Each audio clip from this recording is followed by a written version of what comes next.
తెలంగాణలో కాంగ్రెస్ ప్రభుత్వం ఏర్పాటైన తర్వాత తొలిసారిగా పబ్లిక్ అకౌంట్స్ కమిటీ సమావేశం జరిగింది.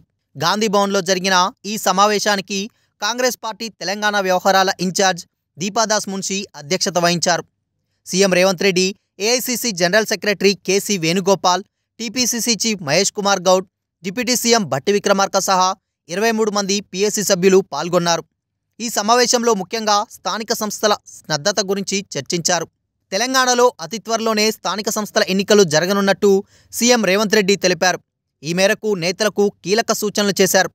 జనవరి 8న గాంధీభవన్లో తెలంగాణ వ్యవహారాల ఇన్ఛార్జ్ దీపాదాస్ మున్షి అధ్యక్షతన కాంగ్రెస్ పొలిటికల్ అఫైర్స్ కమిటీ సమావేశం నిర్వహించారు.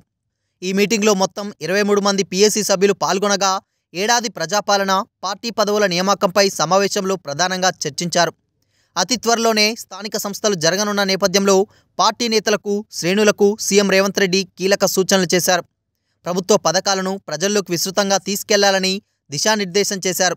పీఏసీ సమావేశానికి ముందుగా CM Revanth Reddy, KC Venugopal, TPCC chief Mahesh Kumar Goud తదితర సభ్యులు మాజీ ప్రధాని మన్మోహన్ సింగ్ చిత్రపటానికి పూలమాలలు వేసి నివాళులర్పించారు. ఆయన మృతికి సంతాపం తెలుపుతూ 2 నిమిషాల మౌనం పాటించారు.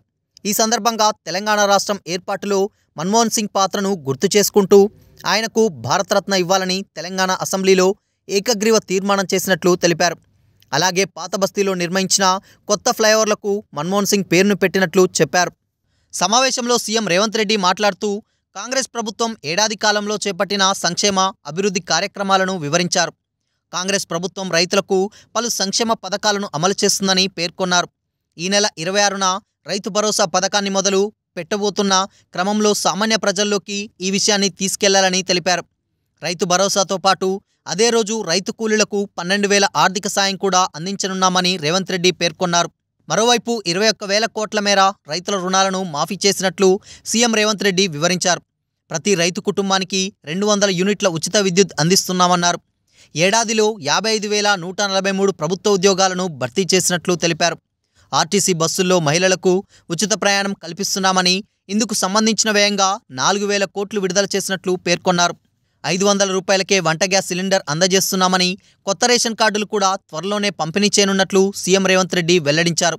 త్వరలోనే స్థానిక సంస్థల ఎన్నికలు నిర్వహించనున్నందున పార్టీ కార్యకర్తలు మరింత చురుకుగా పనిచేయాలని సూచించారు. ఈ సమావేశం కాంగ్రెస్ పాలనపై సమగ్ర సమీక్ష చేయడంతో పాటు భవిష్యత్తులో అమలు చేయాల్సిన కార్యక్రమాలకు మార్గదర్శకాలను ఖరారు చేసింది. మొత్తంగా అతి త్వరలోనే స్థానిక సంస్థల ఎన్నికలు జరుగుతాయని సీఎం రేవంత్ రెడ్డి స్పష్టం చేశారు.